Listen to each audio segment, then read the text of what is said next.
Sharqiy Turkistonning ozodlik yo'lidagi davr bo'lgunch inqilob, Baarin inqilobi.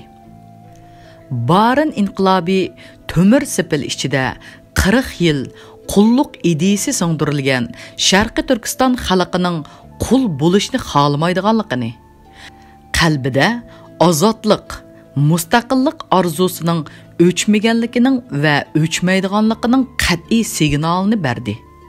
Baarin Sharqiy Turkistondagi minglagan Uyg'ur yezisidan birsidir. Xitoylarning ta'biri bilan tomchi suvda quyosh nurining aksini ko'rgili bo'ladi. Baarin inqilobi Sharqiy Turkiston xalqining biz texi hayot, bizga ozodlik kerak degan sadosini butun dunyo jamoatiga yetkazgan bir inqilob bo'ldi. Marhum mujohidimiz, qahramon shiitimiz Zayniddin Yusuf va uning sabdoshlari dini, vatani, millati uchun o'zidan million hassa kuchlik dushmanga qarshi chiqib jihad qilishning, shahid bo'lishning ulgisini yaratdi. Bu inqilobdan keyin Sharqiy Turkiston xalqi ozodlik va mustaqillik yo'lida qaytadan o'ylandi va o'zini tartibga soldi. Vatanning shon sharafini, millatning g'ururini qo'g'dab qilish uchun Baarinning yo'lini tanlashdan boshqa yo'l yo'qligini cho'nqur tushunib yetdi. Ammo millat puruchlar kichik bir yezidan bir necha yuz yoki bir necha ming odam chiqib, gigant tog'da ko'rinib turgan Xitoy hokimiyatining yuziga tukurishidan mamnun bo'lmadi. Hatto xeyli aqli joyida vatanparvar ko'ringan kishilarmo tuxumni tashqi urishning foydasi yo'q, qurolliq inqilob natija bermaydi, hammamiz o'lib ketamiz, millatimizning beshiga texmi musibat keladigan bo'ldi deganga o'xshash fikrlarni qilishdi. Qani shulardan so'rab boqayli, millatimiz, xalqimiz qurbonlik qo'yga o'xshash sukut qilib turgan chog'larida ko'p o'ldimi yoki qo'liga qurol ilib qarshilik ko'rsatgan chog'da ko'p o'ldimi? O'limni kutib turgan chig'imizda beshimizga musibat ko'p keldimi yoki o'limdan o'zimizni qo'g'digan chig'imizdimi? Dushman oldida qo'ydek beshimizni egib turgan zamonlarda milliy e'tiborimiz bo'ldimi yoki yigitdek beshimizni tik tutib g'urur bilan dushmanning ko'ziga qadalgan chog'larda milliy e'tiborimiz bo'ldimi? Oldi bilan bularni o'ylashimiz lozim. Biz Uyg'urlarda da'vogar sus bo'lsa, qozi muttaham bo'pti deydigan gap bor. Tarixni, bulubmi yaqinqi tarixni yaxshi aslashimiz lozim. Bulubmi kommunistlarning yurtimizga oyoq bosgan shu 50 yilga yaqin vaqtdagi amaliyotni tahlil qilishimiz lozim. Biz qancha kuchsiz va muloyim bo'lgan zamonlarimizda dushman shu qadar vahshiylashdi. 1949-yilining oxiri ishg'oliyatchi kommunist armiyasining qo'mondoni Wang Jin biz Xinjiang xalqiga qarz to'lagili keldik. Gomindan qilgan zulmning qarzini biz to'laymiz degan edi. Xinjiangga yordam shuari bilan kelgan edi. Kommunist armiyasi Sharqiy Turkistonga kirmasdan burun ularga Sharqiy Turkistondagi musulmon xalqlarining urf odati to'g'risida tafsiliy va sistemalik dars o'tilgan edi. Yerlik xalqning urf odatlariga hurmatsizlik ko'rsatganlarga og'ir jazo berildiganligi ogohlantirilgan edi. Gerçi Sharqiy Turkiston Cumhuriyetining muhim yo'lboshchilari aeroplan hodisasi bilan o'ldirilgan bo'lsa-mu, jungoliklar bilan hamkorlashib o'tishga majbur bo'lgan milliy armiya kadrlari jungoliklar tarafidan haqiqatan hurmatlangan edi. Jungo hokimiyati yerlik xalqni xafa qilib qo'ymaydigan har qanday harakatga diqqat qilatdi. Nima uchun? Chunki Xitoy hokimiyatini shundaq ehtiyotjonlik muomala qilishga majbur qilgan, yaxshi qurollangan 40 ming kishilik Sharqiy Turkiston milliy armiyasi bor edi. Agar Jungo hakimiyeti Sharqiy Turkistonda bir qadamni xato bassa, milliy armiyaning jim turmaydiganligini hisobga olgan edi. Xitoy amaldorlarini bu millatga hurmat bilan muomala qilishga majbur qilgan bu armiya edi. Wang Jin milliy armiyani o'z qo'shinlari ichiga tarqitib, armiyaning beka qolgan qo'mondonlarini o'stirish bahonasi bilan kasb almashtirg'izib, milliy armiyaning tizginini tamoman kontrol ostiga olgandan keyin kommunist Xitoylarning samimiyligiga ishongan milliy yo'lboshchilarimiz, oldirab xo'shal bo'lgan ziyolilarimiz va oq ko'ngil xalqimiz yana bir qatim qopqonga tushganligini his qilishga boshladi. Chunki armiyasiz xalq cho'ponsiz poda demakdir. Wang Jin amdi xalq ichida imoni, hurmati bor, aqlliq, qobiliyatlik, eng muhimi vijdonliq va g'ururliq milliy yo'lboshchilarni va jamoat arboblarini tizimlatqizib, asta-asta ularga jinoiy arxiv turg'izishga va an'anaviy Xitoy usuli bilan bir-birimizga selishga, Uyg'urlarning og'zi bilan Uyg'urni pash qilishga, bir qism Uyg'urlar orqali bir qism Uyg'urlarni ko'zat qilishga boshladi. 1959-yilgacha bir qancha siyosiy harakat bilan millatimizning ichidan chiqqan butun qimmatlik odamlarimiz yo'qotildi. Hayot qolganlarimizmi millatdan uzoq turmalarga tashlandi. Sharqiy Turkistonda bu vatanning, bu millatning g'ururini, shon sharafini qo'g'daydigan alam va qalamdan iborat ikki buyuk kuchni tamamen yo'qotib bo'lganligiga qanoat hosil qilgan Jungo hokimiyati yuzidagi chumbilini yirtib tashladi. Bu millatga ravo ko'rgan zulm, intiqom, haqoratning hech birini ayab o'ltirmadi. 1959-yildan boshlab Jungo ko'chmanlari sal kalkuniga o'xshash yurtimizga eqib kelishga boshladi. Sharqiy Turkistonning ochliqlari Jungoga to'shib ketilgandan keyin 100 minglarcha Uyg'ur ochliqdan o'lib ketdi. Hatto ko'mishga ulgurolmagan nurg'un jasadlar tog'larda, etizlarda, qog'i quzg'unlarga, itlarga yem bo'ldi. Faqat Bay nahiyasida 20 ming Uyg'ur ochliqdan o'ldi.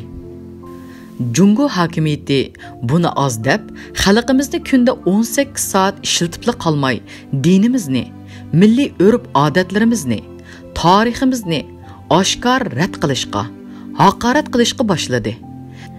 Shahar aholilari zo'rliq bilan yezlarga chiqarilib, shaharlar yangi kelgan jungolik ko'chmanlar uchun bo'shatildi. Jungo hokimiyatining Sharqiy Turkiston xalqiga bo'lgan nafrati, intiqom tuyg'usi har kun bir palla kuchaymoqda edi.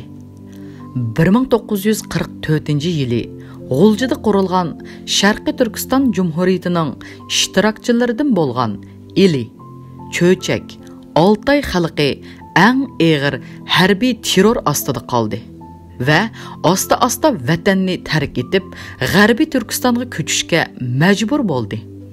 Bu ko'chishni yetarsiz hisoblagan Beyjing hokimiyati 1962-yili qoral kuchi bilan butun xalqni yurtni tashlab ketishga zo'rladi. Bir oy ichida 100 mingdan ortiq inson faqat birla jinini ilib G'arbiy Turkistonga ko'chishga majbur bo'ldi. 1944-yili qurilgan Sharqiy Turkiston Jumhuriyatidan Xitoylar yana shundaq rahimsiz intiqom oldi. Bo'sh qolgan shaharlar, bo'sh qolgan yezi yayloqlar, bo'sh qolgan uylar Xitoy ko'chmanlarga taqsim qilib berildi. Milliy g'ururimizni yo'q qilish, milliy irodamizni sundirish, milliy mavjudligimizni ojizlashtirish uchun planliq va sistemalik elib berilgan siyosiy harakatlar bir kunmi to'xtab qolmadi. Madaniyat inqilobida bo'lsa, sun'iy, bo'lgunchi aksil inqilobchi, tashkilotlarni yasab chiqib, ilgirki 20 yillik siyosiy harakatlarda xilma-xil sabablar bilan omon qolgan. Xitoylarning ta'biri bilan to'rdan tushib qolgan ziyolilarimiz va yangi yetishgan vatanparvar yosh avlodlarimizdan nurg'un kishi urib, qiynab o'ldirildi. Hayot qolganlarimizmi turmalarda ma'naviy va jismoniy jihatdan og'ir zarbalarga uchradi. 1970-yili 4-oyda Urumchi va boshqa shaharlarimizda bir kun ichida 74 odamning hech sotsiz o'lim jazoga hukm qilinishi davlat terrorining yuqori pallasi edi. Men Baarin vaqasini ayblaganlardan so'rab baqay. Xalqimiz birmi zulmkor Xitoyni o'ldirmagan. Xitoyning yo'q qilish siyosatiga hech qarshilik bildirmagan. Qo'yning qo'stinmi muloyim turayotgan bir vaqtda Xitoy hokimiyati nimishqa u qadar vahshiylashib ketdi? Nimishqa biz musulmon Uyg'urlarga shunchalar ko'p ziyon soldi? Bizning bu savollarimizga nisbatan ba'zilar siyosiy harakatlar butun Jungoning hamma yerida o'xshash elib berildi. Madaniyat inqilobida Xitoy xalqimi o'xshash ziyonkashlikka uchradi deyish mumkin. Amaliyotda bo'lsa, undaq emas. Xitoy xalqi faqat sotsialistik zulmini chekdi. Sharqiy Turkiston xalqi sotsialistik zulmini chekib qolmay 1 milliarddan ortiq Jungolikning og'ir iqtisodiy yukini birlikda ko'tarishga majbur qilindi. Buni az deb yurtni Jungoga tartqizib qo'yishdan boshqa hech bir gunohi bo'lmagan bu xalqning boshqa millatdan bo'lishining o'zi bularga kechirilmas jinoyat bo'lib tanildi. Vatanimiz biz musulmon Uyg'urlarga turma emas, do'zaxga aylantirildi. Yuraklarda tashvish, ko'zlarda yosh, qo'saqlar och, yerim yalang'och yashash, ozodlikqa erishganlikmi, zulmga uchirganlarni qilgan zulmiga rahmat degizgan Xitoydan boshqa kim bor? 1957-yili Jungoning qaysi yerida yerlik millatchilikka qarshi siyosiy harakat elib berildi? Faqat Sharqiy Turkistonda elib berildi. Jungoliklarning mustamlikchisi bo'lgan ichki Mong'oliyadami bu xil harakat elib berishga Xitoylar jasorat ko'rsatolmagan edi. Tibet bo'lsa, u yillarda texi Xitoy armiyasi oyoq bosmagan bir zimin edi. Sharqiy Turkiston Xitoy amaldorlari ovlaydigan egisiz hayvonotlar bog'chisiga aylandi. Sharqiy Turkistonda Uyg'ur, Qozoq, Qirg'iz, O'zbek, Tatar qatorliq yerlik xalq ziyolilaridan, diniy arboblardan, jamoat arboblaridan 100 minglarcha odam kurashga tortildi. Hech bir sababsiz hayvisini tushirimiz deb urildi. Soqildi. Kishilik huquqi og'ir darajada dafsanda qilindi. Necha 10 ming odamga yerlik millatchilik qalpiq kaydirildi. Cho'ng xanzuchilik, ya'ni millatchilik bilan ayblanib, jazolangan va qalpoq kaygan bir xanzu bormi? Bo'lsa u kim? Birini bo'lsa-mu pok sifatida ko'rsatib baqsin, qani. 1959-yili boshlangan Shujingjuyichilikqa qarshi kurash toki Mao Zedong o'lganga qadar davom qildi. Yerlik millat xalqlaridan Shujingjuyining nima ekanligini bilmagan son sanoqsiz odam Shujingjuyiga bog'lanib jazolandi. Ammo yurtimizda bu jinoyat bilan ayblanib jazolangan bir xanzu bormi? 1979-yildan keyin Jungo marksizmni dastlab o'tib, asta-asta dunyo realligini ko'rishga, Jungoning siyosatlari tez surat bilan o'zgarishga boshladi. Ammo Beijingning o'zgarmagan birli siyosati bor. U bo'lsa-mu mustamlikchisi ostidagi Sharqiy Turkiston xalqini johil, yo'qsul qoldirib yo'q qilish, yurkini mujib turib yo'q qilish, chet elga bog'langan unsur qilib turib yo'q qilish, majburiy tug'ut kontroli bahonasida o'ltirib yo'q qilish, atom bombasının zəhərdə zəhərləb yoq qilish, boyliqini bulab yoq qilish, Xitoy ko'chman kalkuni ichida arid qilib yo'q qilishdan iborat siyosatida o'zgarish bo'lg'ini yo'q. Agar o'zgarish bor deyilsa, u o'zgarish Jungo hokimiyati 1950-yildan 1980-yilgacha Xinjiangga yordam degan shuar bilan Sharqiy Turkistonning qinini sho'rab, qaymig'ini yegan bo'lsa, 1980-yildan keyin Xinjiangni ichish va gullantirish shuar ostida Sharqiy Turkiston xalqining tarixini, madaniyatini, xalqini tamoman rad qilish asosida mustamlikchiligining eng nomussiz vositalarini qo'llanish bilan Xitoy kalkunining yerlik xalqni o'limga qistab kelayotganligidir. Bu qadar ig'ir milliy bisim, milliy nafrat, milliy o'chmanlik, yerlik xalqqa nisbatan davlat tarafidan 40 yildan beri yurgizayotgan bir vaziyatda Baarin vaqasidagi inqilobning portlashini g'alatilik his qilganlar qaysi millatdan bo'lsa bo'lsin, u xil insonning vujudida inson yurki borligiga ishongili bo'lmaydi. Bu yerda shundoq bir misol keltirishni to'g'ri ko'rdim. 100 ming kub suv sig'adigan bir suv omboriga sig'ib ketar deb 100,100 kub suv to'ldirsangiz, cho'qim o suv omborining suvi teshib ketadi. Ig'irlik ko'taradigan bir dunyo chempioni 250 kilo ig'irlikni ko'tarib dunyo chempioni bo'lgan bo'lsa, u ig'irlikni 251 kilo qilib qo'ysangiz, u 1 kilo uningga ig'ir keladi. İnsanның savri kuchimi xuddi shuningga o'xshash. Taqat chidam kuchi chekiga yetganda, chidashga taqat qilolmaganda, har qanday yuvosh odammi bir inkas ko'rsatadi. Bir millatga nisbatan aytgandimi shundoq.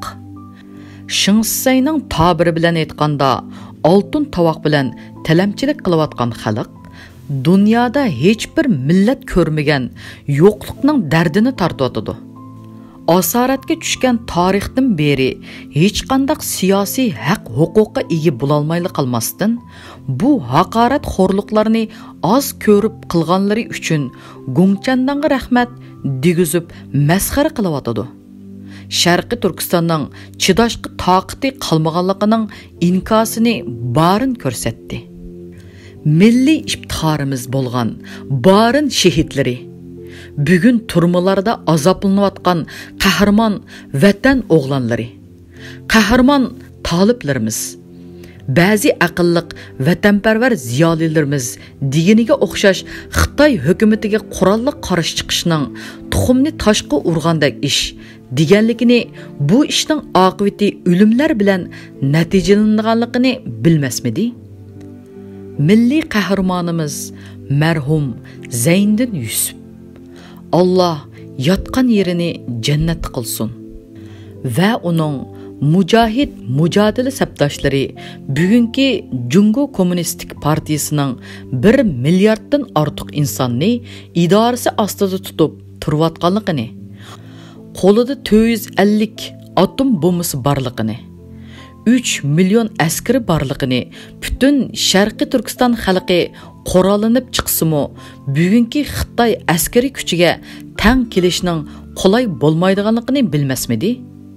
Ularning hammasini biladi. Undaqda bilib turib nimishqa o'zlarini o'limga atdi? Sababi bu millatning, bu xalqning qurt qo'ng'iz emasligini, inson ishkanligini, bo'zaq qilsa ochchig'i keladiganligini Xitoy hokimiyatiga tushundirmoqchi bo'ldi. Bu maqsadni tushuntirishning boshqa usullarining hammasi boshqalar tarafidan sinalgan edi. Ammo Xitoy hokimiyati maqsadni tushungili unamagan yoki e'tibor qilmagan edi. Baarin yoshlari o'zlarining issiq qini badali bilan bu maqsadni tushundirdi. Xitoy hokimiyatimi tushundi. Ya'ni Uyg'ur onalari har zaman labbay deb әмір күтіп тұрыдыған құлларны әмәс, атчығы келгенде өлішні вә өлтірішні білідіған вүжудыда әркек түкі бар оғыл балларны мы тоғдығанлықыны түшендірді. Gerçi 1980 yıldan beri Şarkı Türkistan'ның her yeride bu xil hareket ve inqilablar köp yüz bergen bolsumu, ta'sir jihatdan bu kadar küçlük bolmagan idi. Baarin inqilabının 3 xil tarihi ta'siri var. Birinci, Şarkı Türkistan xalqiga bolgan ta'siri. 1949 yılının ahiri Şarkı Türkistan'a kirip kelgen Xitay Komünist Armiyası şəhər, yezi-yezlarga xizmet grupsi bulup kirişke başladı. Ani şu çağda Baaringa oxşaş köp yezga bu xizmet grupları kelgen idi. Biz sizlarni azad qilg'ili keldik deb o'zlarini tunishtirganda yezi xalqi chavak chelishib qarshi olgan. Uylarini bo'shtib ularga bergan. Xitoy askarlari buningdan keyin Gomindangning zulmi bo'lmaydi. Qo'songlar to'q, kiyiminglar butun xotirjam yashaysizlar deganda oq ko'ngil bichora xalq xushalligidan nima qilishini bilmay qolgan edi. Yoshlar bo'lsa bu xizmat guruhi o'tqa kirsa o'tqa, suvga kirsa suvga kirishga tayyor holatga kelgan. Bugun shu odamlarning bollari, ya'ni Xitoy kommunist hokimiyatining ta'biri bilan aytganda, qizil bayroq ostida tug'ilib, qizil bayroq ostida o'sgan yoshlar qo'llariga qoral ilib, ota-onalari qarshi ilib yurtiga boshlab kirgan bu armiyaga qarshi o'q yog'dirdi. Qoralliq qarshilik bilan ularni yurtidan haydab etmoqchi bo'lib, o'zlarining o'limi badaliga nemishqa ularni o'ltirdi.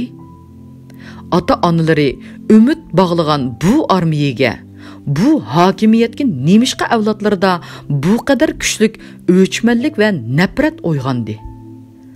Bu savolning javobini Sharqi Turkistondagi aqli beshida bor har kim yaxshi biladi.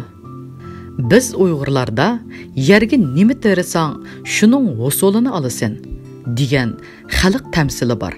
Qisqasi, Xitoy hokimiyati vatanimizda nafrat, o'chmanlik teridi. Qarishliqida yana nafrat, o'chmanlik oldi va oladi. Ilgari o'ttirg'i chiqqan yoshlar qat'iy bo'lmadi. Masalan, Payzivot vaqasi. Payzivotda isyonga hozirlangan yoshlarning qo'lida qoral bar edi. Ammo yurt cho'nlarining maslahati bilan Xitoy hukumatining ularga kengchilik qildiganligiga ishinib, qo'llaridagi qoralni Xitoy askarlariga topshirib berdi.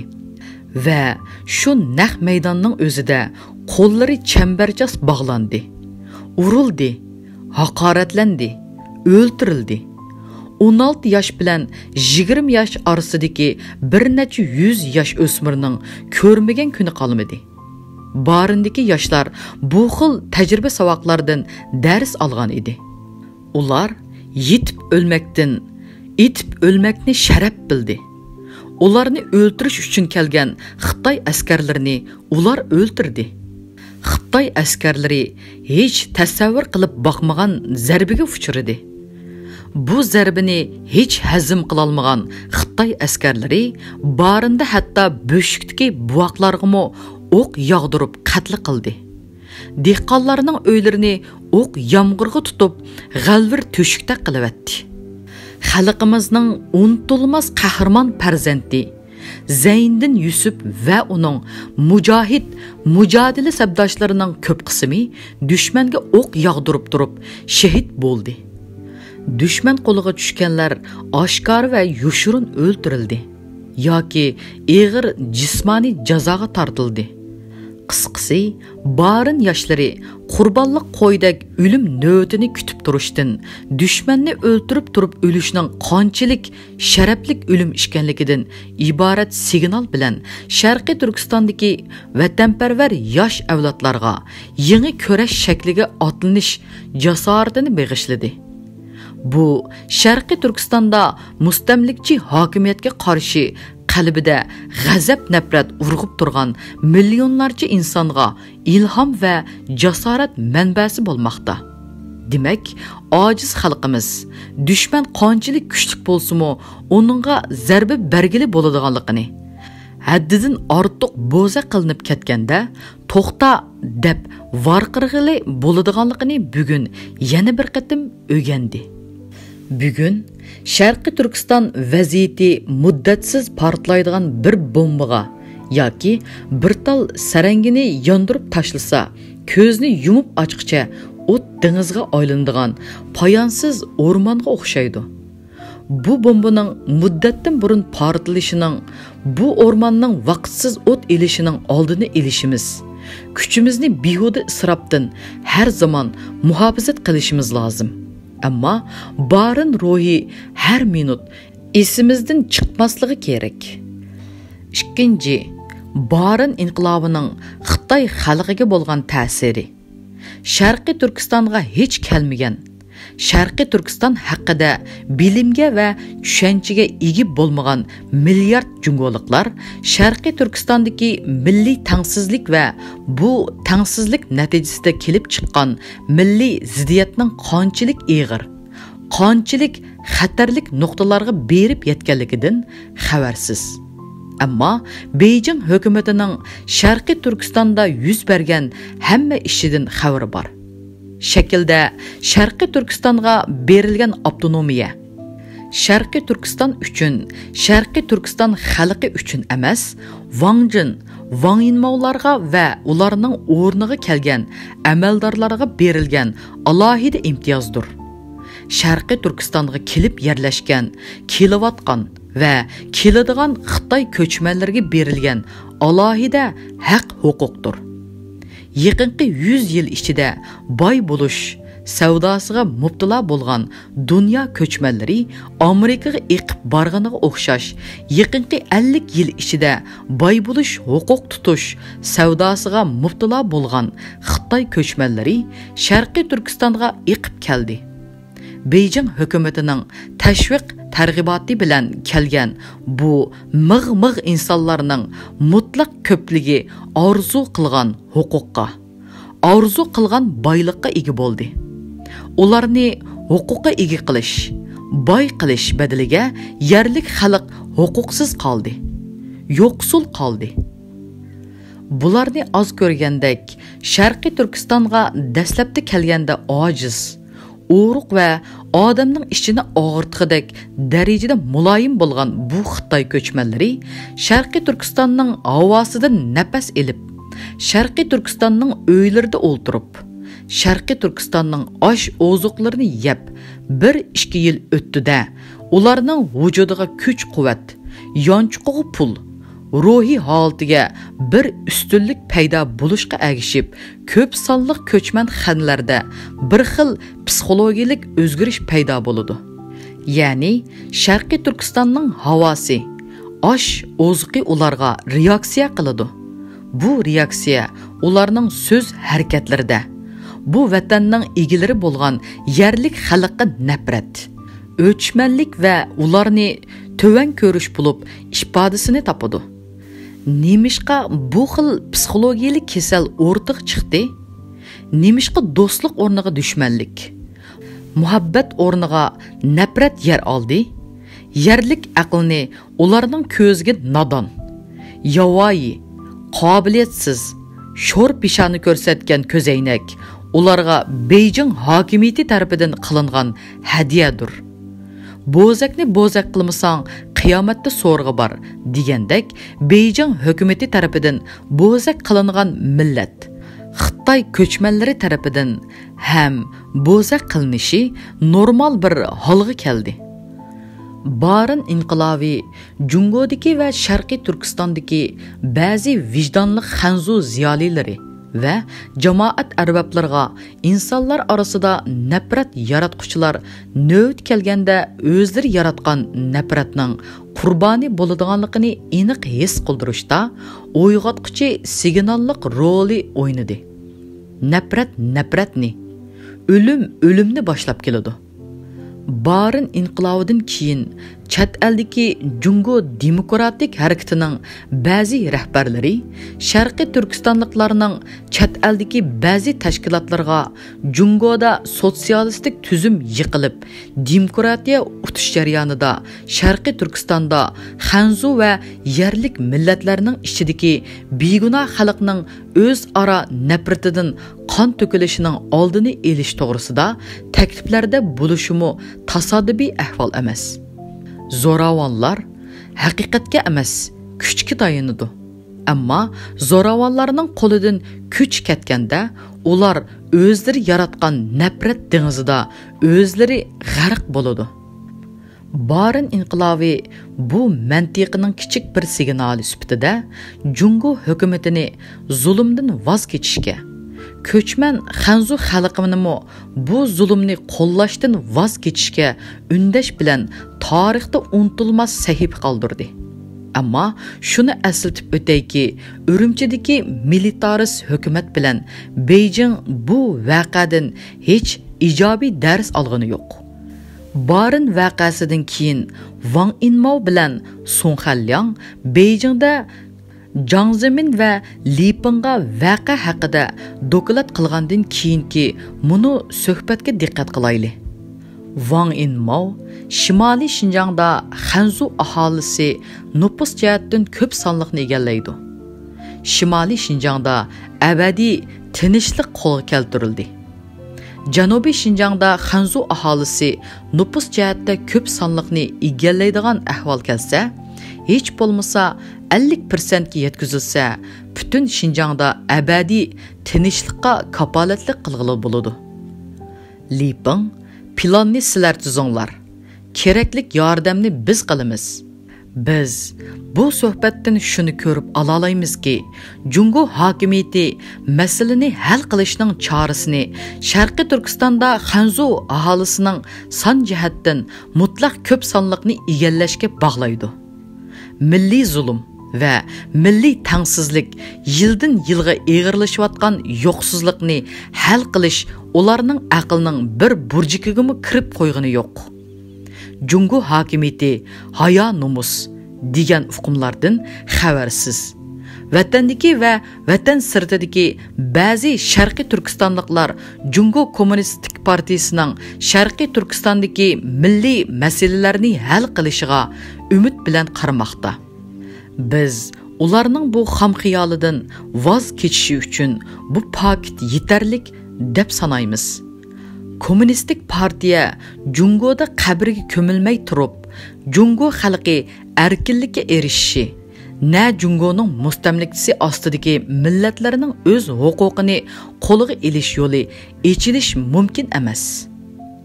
3. Baarin inqilobining tashqi dunyoga bo'lgan ta'siri. Bugun dunyoda Jungo, Shimoliy Chavshan va Kubadan boshqa inson huquqi masalasini davlatning ichki masalasi deb qaraydigan birmi davlat qolmadi. Baarin inqilobi ayni zamonda Sharqiy Turkistonlik insonlarning haq huquqini oyoq osti qilishga qarshi isyon bo'lgani uchun davlat diktatorisiga qarshi xalq noroziligini bildirishda bu xil isyondan boshqa qonuniy bir yo'lning ham yo'qligini bilgan dunyo jamoati, bulubmu butun dunyoda kuchlik ta'siri bor matbuot televizor stansiyaları Baarin inqilobini eng oz deganda 2 oy atrofida dunyoning kun tartibida tutdi. Baarin yaqinqi 50 yil ichida Sharqiy Turkistonni dunyoga tunutishda, Sharqiy Turkiston masalasini dunyo kun tartibiga qo'yishda favqulodda ahamiyatga ega bir haqiqat bo'ldi.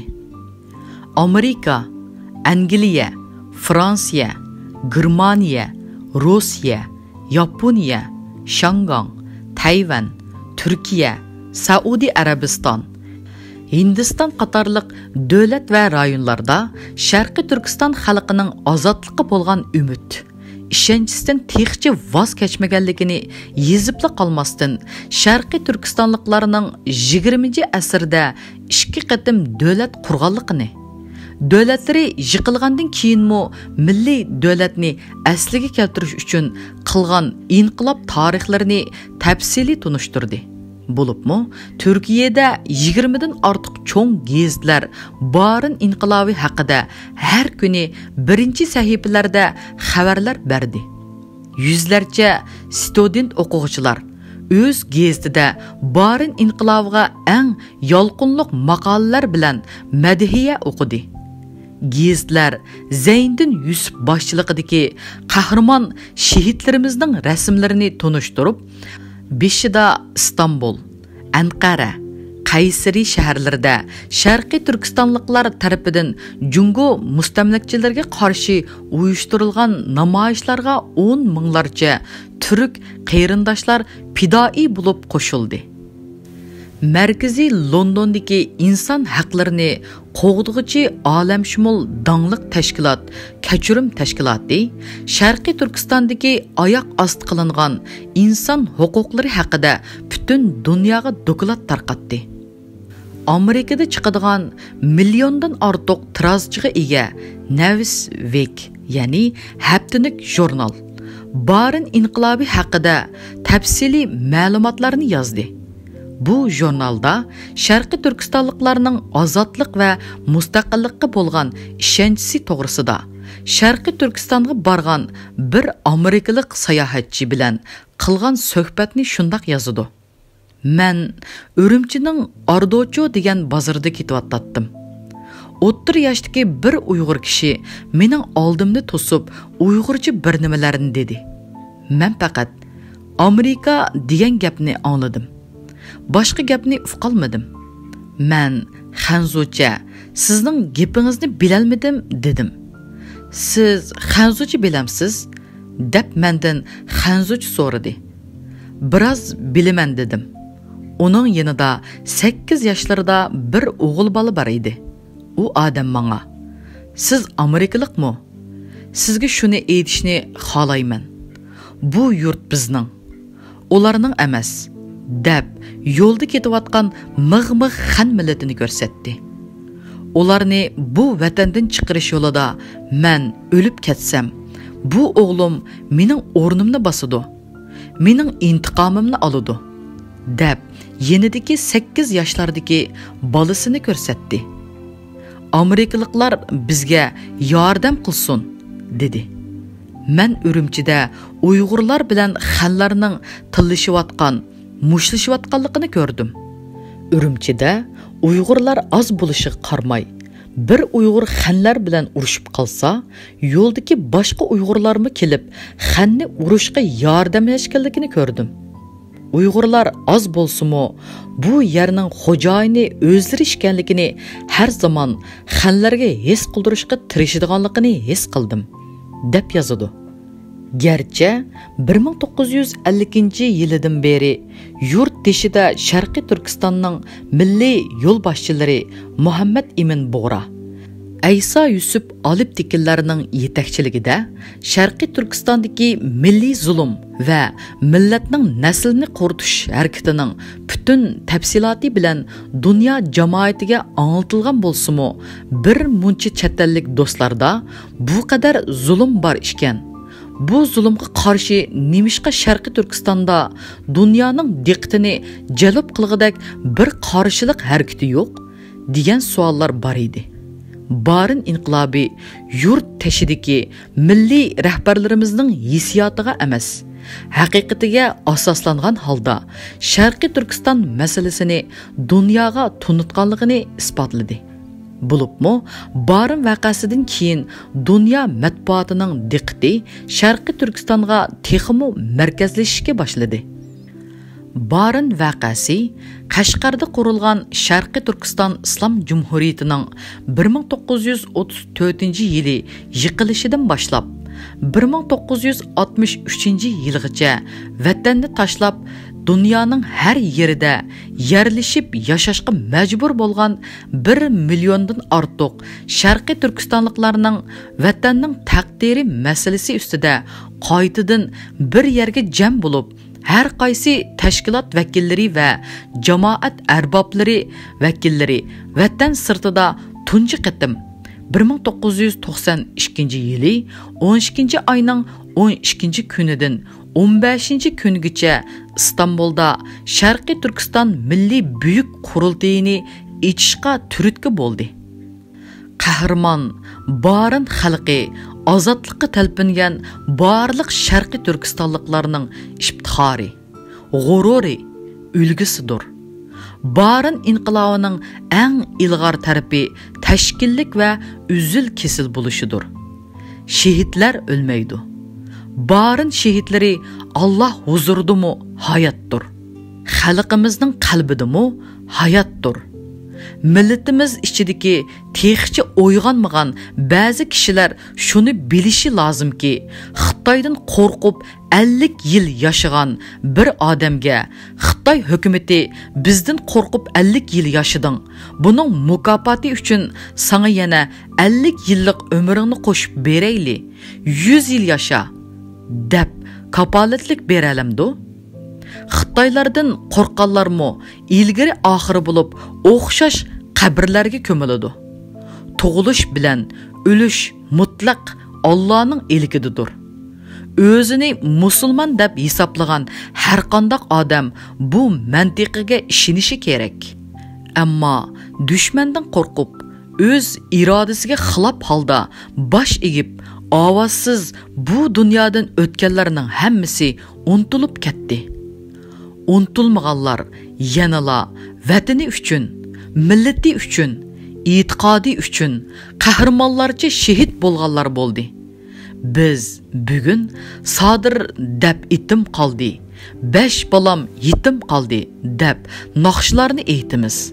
Sodir palvon 5 balasining yetim qilishini bilib turib jangga kirmagan bo'lsa, ozodlik uchun hayotini fido qilmagan bo'lsa, xalqimiz 100 yildan beri Sodir palvonni xotirlab kelamdi.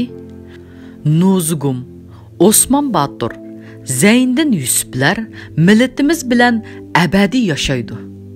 Vatan so'yganlarining umri vatanga o'xshash uzun va abadiy bo'ladi.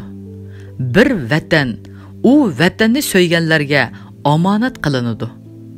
Vatanni unutganlar u vatan tarafidan, u vatanning avlodlari tarafidan unutilishi tabiiy bir hodisdir.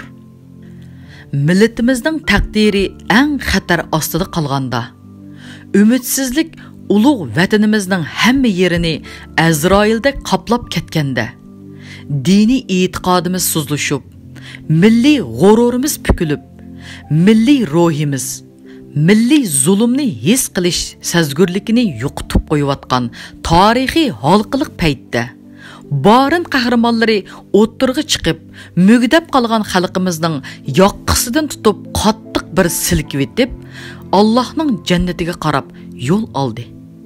Baarin ruhi zulmga bosh egmaydigan taqvodor qahramon yangi bir avlodning maydonga kelishiga turtki bo'lg'usi. Marhum shehidlarimiz Zeyndin Yusuf va Baarin qahramonlari Allohning jannatida, xalqimizning qalbida, tariximizning parlaq sahifalarida mangu yashaydi.